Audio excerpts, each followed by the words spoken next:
Okay. Do you know what you were gonna do? I think I was just going to sing a song. I'm not going to sing a song. So, meanwhile, welcome to In the Court of the Wenton King. What are we doing today? Actually, this has been requested recently, hasn't it, that we do this band? It was requested, actually, yeah. It was inevitable anyway. Yeah. As you can see. Yeah, so we're going to do all of these today. Yeah, all of them. Go! Yeah, we're doing Live at the Orpheum, the new one. There it is. It's very exciting. It's my favourite band. There's no point in allocating eggs for me. It's 6 eggs because it's very, very exciting. Yeah, so obviously the plan is we're going to be doing a lot more of these albums, so I've got to really sort of hold my tongue a bit now. We could just do an hour-long special of all the albums, literally, so we're not going to do that.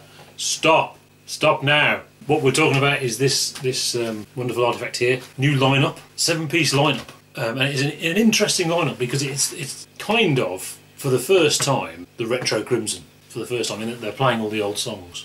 Or at least the nearest thing you were getting King Crimson to the, you know, what old songs will they play this time kind of stuff, which is very exciting and interesting. I think at some point Fripp said in about 2003, something like that, he said King Crimson are not a retro band, not yet. But it also means significant lineup changes from what's gone on before. I suppose what everyone's talking about is the fact that there's 3 drummers. That's right, there's 3 drummers, none of them are Bill Bruford, just to clarify. You've got Gavin Harrison, who was actually on the 2008 tour from Porcupine Tree, and you've got Pat Mastelotto from right the way from the 90s. He's been the King Crimson drummer. But we also have Bill Riflin in the middle of the drummers at the front, who is new to albums called King Crimson, but not new to the whole projects and various Crimson related activities. I'm sure he's done stuff with Tony Levin, etc. And thankfully as well, this lineup still includes Tony Levin, which is excellent because I imagine he's quite expensive. And obviously, if Peter Gabriel's doing something, he's not available. So it is excellent that Tony Levin is back. With his excellent bass, I concur of his excellence.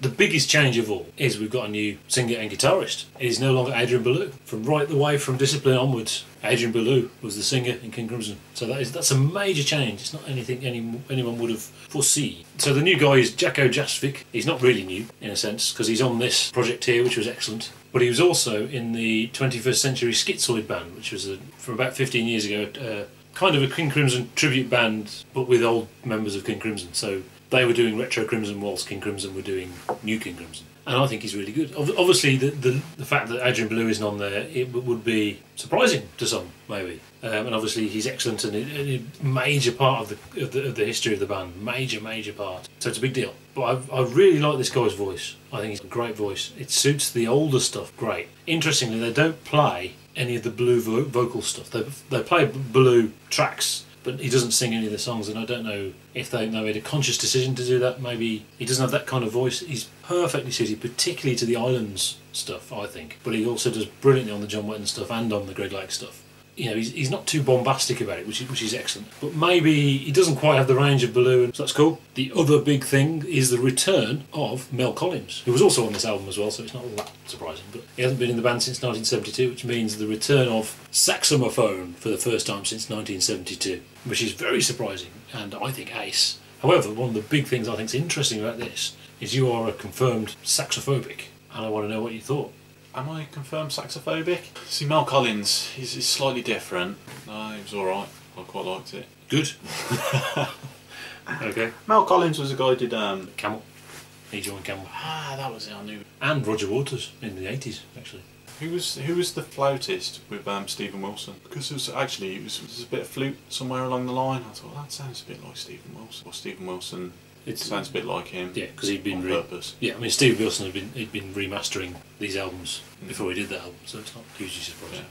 Yeah. The saxophone didn't stand out as overly offensive to my ears. You have got 7 musicians here, so obviously getting the mix right must have been tremendously difficult. Well, I think they solved that with the 3 drummers. As soon as you put 3 drummers in there, all the other problems go away. Because you've got loads of drumming. I haven't quite figured out what the drummers are doing. Having heard this and having seen a couple of YouTube videos, obviously the things they've posted, it seems to be that Bill Riflin is in the middle and he's doing the interesting percussion-y stuff, and you've basically just got 2 solid drummers either side doing the same thing, as far as I can make it. I don't know. It probably depends on which song. The awesome thing is that they were opening with Locks Tongues Part 1, which hasn't been performed since 1972. I think partially because without a percussionist, it never really had that energy, and now they do have it. They have 3, so maybe they just got 3 drummers so they could do that on the one song. However, This is 41 minutes long and it's not on it. That's my only moan. It's a teaser, really. I think it's a teaser to get people to go to the shows, and I hope we're going to get more live stuff. And I think they've talked about a new album actually as well. I was going to say, I'm sure it's going to be a studio album. But yeah, I mean, they're playing for the first time. Like I said, this is, you know, what old songs are they going to play? Which is a strange thing in King Crimson. It's not something you're used to, but it's not like they're just repeating the old songs. It's obviously new versions with the new musicians playing it with a different twist. Twist of lemon. But it's still slightly surreal to see them playing some of these songs at all. New King Crimson playing these songs is very strange. But the tracks they've chosen on here certainly are a King Crimson greatest hits obvious thing. It doesn't open with Schizoid Man and end with, you know, Lock Stones Part 2. In fact, neither of those things are on it. It's a lovely selection of interesting tracks.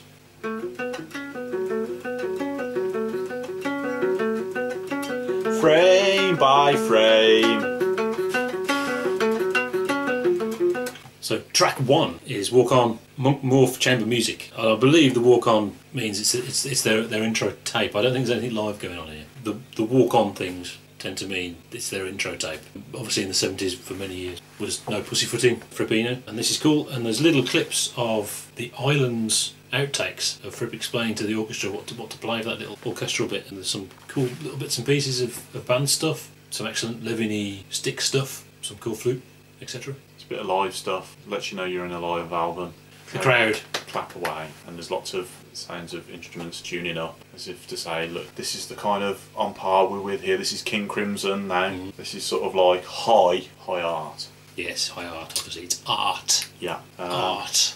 Yeah, but apart from that, it's pretty boring, really. I mean, It's just interesting. we want some music, some King Crimson. But anyway, track 2. One More Red. Nightmare. Obviously awesome. Yeah, goes with that saying. Yeah. Classic track. Never played by a band called King Crimson live, because of course there was no tour after Red, and that was it. And the only songs to survive from Red to Discipline were Lark Stones 2 and Red. Fantastic song. Obviously, you can see that a lot of these songs are here because they've got Mel Collins, and he's on those songs, so it's brilliant. Love Jacko's voice on this. I think this kind of stuff suits his voice fantastically. He just understates it in a way that he doesn't go over the top like Greg Lake would, you know.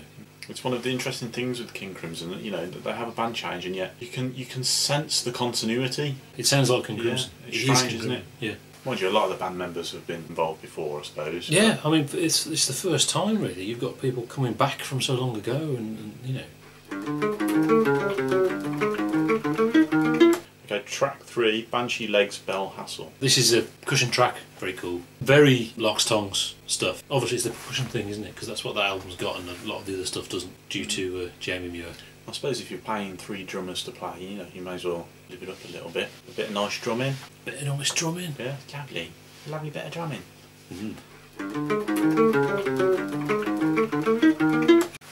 Okay, track 4. Track 4, The ConstruKction of Light. This is one of the big moments, because it's the ConstruKtion of Light without the vocal section. There's a little bit of the vocal section at the end without vocals, and it finishes, because he's not singing any of the blue stuff. But it's ConstruKtion of Light with flute and saxophone. We've reached bliss, basically. The human race can finish now, because we've achieved utopia. That's just awesome, I love it. I've listened to this album about 50 times, I think, so far, since the day it came out. Yeah, this track reminded me a little bit of Coldplay. Yeah, it's just like Coldplay. Yeah. What's interesting is, of course, you think, oh yeah, that's sort of familiar Levin bass. It wasn't Tony Levin on that. It isn't, it's Traeger, because it's from the double duo era, which, controversially, of course, had no Levin. One of the definitive interlocking guitar pieces, I think, with Discipline and Frame by Frame. All excellent. Yeah, the interlocking guitars are really good. It's that minimalist thing that King Crimson do. It really sort of puts the emphasis on that. Yeah. It's good to hear it with guitars, actually. I mean, I listen to a lot of the piano stuff of Steve Reich and that kind of thing. On piano it sounds a bit more like a technical exercise, whereas the guitar it sounds a bit more like it's music. Something cool. Yeah. There's nothing weird in well, there is some, I wouldn't say that there's nothing weird in ConstruKtion of Light. It is pretty weird, but there's no sliding time signature stuff or anything like that, like in Frame by Frame, where it just goes funky. Well, the first time if you hear Frame by Frame live for the first time, you think they've gone wrong. Well, they haven't. They're just playing in 91/8, as you do. The letters. This is probably the in a way, this would be controversial. If another band did it, it would be controversial that they were doing it because it's not a celebrated track. It's from Ireland, so it makes sense to play it with Mel Collins there. It's a sax epic. Originally played by the original band, but called Drop In, of course, because they didn't write the lyrics. This was Peter Sinfield's take of that piece of music, and he put his own lyrics on it. The lyrics are a bit heavy-handed, and I much prefer Drop In, I have to say, with Drug Lake personally. But I think I love Jacko's delivery of it, more similar to the Drop In way, which is more kind of jazzy, whereas Boz did it very heavily. And obviously, with that band, that riff just sounds awesome. You can't go wrong with that. Yeah, this is where a casual listener might get a little bit lost, because obviously it's not one of the big tracks. I mean, if you're really into King Crimson, you know, you can actually glean quite a lot from it and really enjoy listening to this take through this band. But for someone like myself who's not so familiar, it's a little bit like, well, okay, what's next? Yeah, that sort of stuff going on. And what's next is the Sailor's Tale. They've played the Sailor's Tale. So yeah, obviously, I mean, it's Islands heavy and it's Red heavy because of who's in the band. I think it just suits the band, and the Sailor's Tale is very good. Some great playing. Obviously, it's slightly different to other King Crimson. That whole band was slightly different to other King Crimson in that it was more. There was more of an American take on things. Not just the fact that they did comedy blues versions of In the Court. I think particularly, the drum style was more of an American style rather than the European jazz style of certainly of Bruford. But there's just some great playing on it, and obviously the big famous bit is the weird guitar solo, which is, well, supposedly if you play the banjo, which bizarrely I do have a banjo actually, but I can't really play that. It's a very strange technique and a very strange solo. Interestingly, played by both of them in the past actually. Fripp played it. Fripp didn't do it live in the 70s, but he did it on the album. But also Jacko Jasic, he had to play it when he was in 21st Century Schizoid Band because he was the guitarist. So they both played it, but I'm pretty sure this is Fripp. The tone of it to me sounds like Fripp. That's sort of very, there's a very harsh way he approaches it.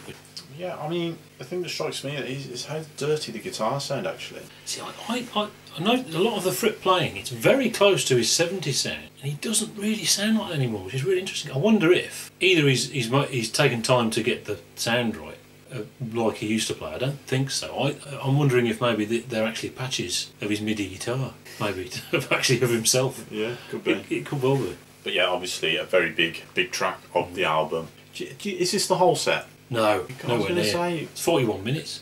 It's a teaser. It's to taunt us.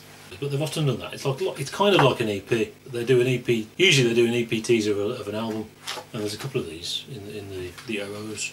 But I'd rather this than nothing. It's excellent. It's mine. Well, no, go out and make an album. In a sense, it's almost. I know what you're saying, like a teaser. It's sort of like building up the anticipation to the album a little bit. It's good. It's good marketing actually. They're talking about UK dates. I thought they were going to perform in the UK. Well, they don't normally. I saw them. Actually, I saw them the last time they played in the UK in 2000. I was there. And if you watch the DVD, it's the Eyes Wide Open DVD. It's disc 2 in London, and it's only 2 cameras, so you don't see me. But I'm sure you can hear me applauding at some point. Obviously, big famous song of King Crimson. It's the only song on here which is like the big famous King Crimson songs that would have to be on a live album kind of thing. And of course, King Crimson did play it live before Red. Actually, it's the only song on Red that they were performing live, obviously with violin in the place of the intro guitar. That classic lyrical guitar intro. You know, of course, this is a new version of Starless. It's quite close to the original, actually. But I'll tell you what, the big thing for me is Tony Levin. Tony Levin playing that part is so surreal, but it's brilliant. He plays it funky.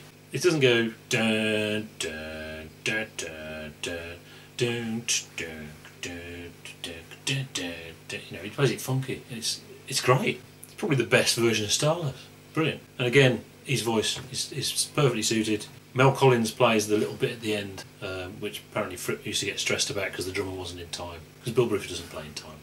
Mel Collins plays that now, and you have the big ending and everything. Brilliant. Yeah, it's a really good track to finish it off on. I'm not, I think we've talked about this before about live albums and what do they do? Yeah, we're totally at odds there. I mean, I'm very much preferring live to studio.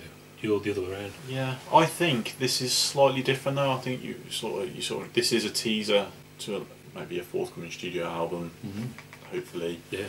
Therefore, it sits a little bit differently. Obviously, King Crimson, they've got quite a big catalogue of stuff here. Yeah.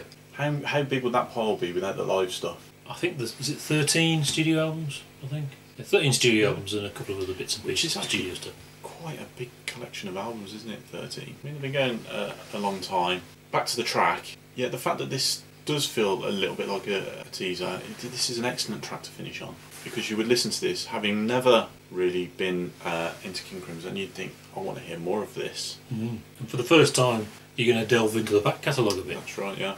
It's very smart.